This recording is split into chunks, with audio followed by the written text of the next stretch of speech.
हनुमान ने जलाई लंका, ये तो आपने रामायण में पढ़ा ही होगा।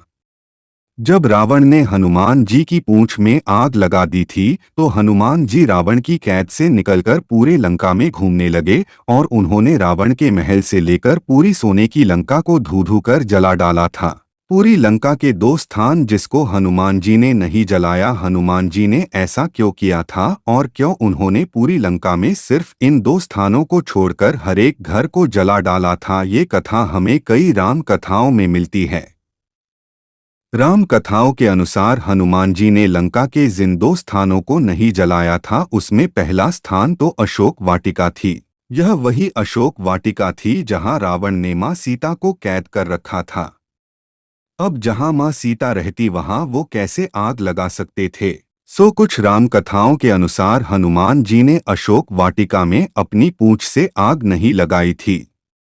लंका में जो दूसरा स्थान था जिसे हनुमान जी ने बख्श दिया था वो था विभीषण का महल। दरअसल जैसे ही हनुमान जी लंका पहुंचे थे और मां सीता की खोज में एक घर से दूसरे घर में छलांग लगा रहे थे, वैसे ही उन्हें वहां एक ऐसा घर दिखाई पड़ा। भगवान विष्णु से जुड़े बहुत सारे पवित्र प्रतीक मौजूद थे। दोस्तों, विभीषण शुरू से धर्म के ही रास्ते पर चलने वाले राक्षस थे। बचपन से ही वो भगवान विष्णु की भक्ति करते थे। विभीषण जानते थे कि श्री राम और कोई नहीं बल्कि भगवान विष्णु के ही अवतार हैं। इसलिए विभीषण ने अपने घर के आंगन में तुलसी का पौधा लगा रखा था जो भगवान विष्णु को अत्यंत प्रिय है। इसके अलावा विभीषण के घर के दरवाजे पर भगवान विष्णु के शंख और चक्र के चिन्ह भी अंकित थे। तुलसीदास जी रचित रामचरितमानस में तो बकायदा ये भी वर्णन मिलता है कि विभीषण जी ने अपने घर के दरवाजे पर भगवान श्री राम के पवित्र धनुष के चिन्ह को भी अंकित कर रखा था। जैसे ही हनुमान जी ने विभीषण का घर देखा उन्हें पहले तो आश्चर्य हुआ कि आखिर दुष्ट राक्षसों की लंका में ये किस व्यक्ति का घर है जहां भगवान विष्णु और उनके अवतार श्री राम के चिन्ह अंकित है। आश्चर्य से चकित हनुमान जी ने पहले इस बात की पक्की जांच करने की ठानी कि आखिर ये घर है किसका। तब हनुमान जी ने एक साधु का वेश बनाया और विभीषण जी के घर के बाहर खड़े हो गए। विभीषण ने भी जब उन्हें साधु के वेश में देखा तो वो भी आश्चर्यचकित हो गए कि लंका जैसे दुष्ट राक्षसों के स्थान पर ये साधु अचानक कहां से आ गया। दोनों के बीच बातचीत होने लगी।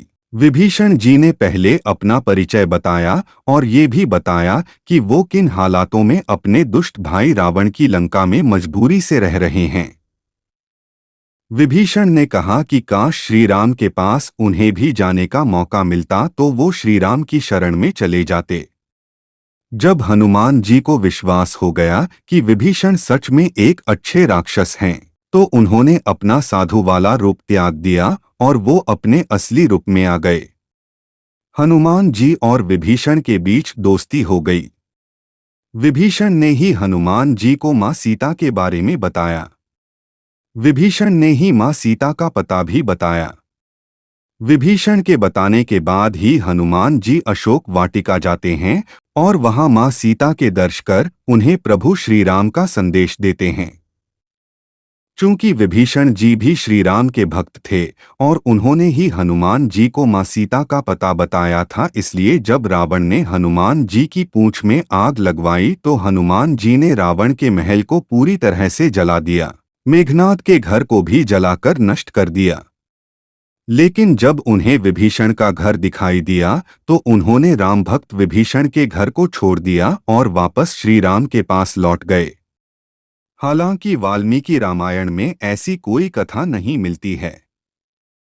वाल्मीकि रामायण के अनुसार तो लंका जलाने के बाद हनुमान जी परेशान हो गए थे कि कहीं उनकी गलती से अशोक वाटिका तो नहीं जल गई। वाल्मीकि रामायण की कथा के अनुसार ये सोचकर हनुमान जी बहुत परेशान हो जाते हैं और आत्महत्या तक करने की सोचने लगते हैं। उन्हें लगता है कि उनकी वजह से अशोक वाटिका में मां सीता भी जल गई होंगी। लेकिन फिर वो हिम्मत करके अशोक वाटिका में दोबारा जाते हैं और जब वो वहां मां सीता को जीवित देखते हैं तो प्रसन्न हो जाते हैं। हनुमान जी माँ सीता से दोबारा मिलते हैं और माँ सीता से श्री राम के लिए संदेश लेकर वापस समुद्र पार कर अपने प्रभु श्री राम के पास लौट आते हैं।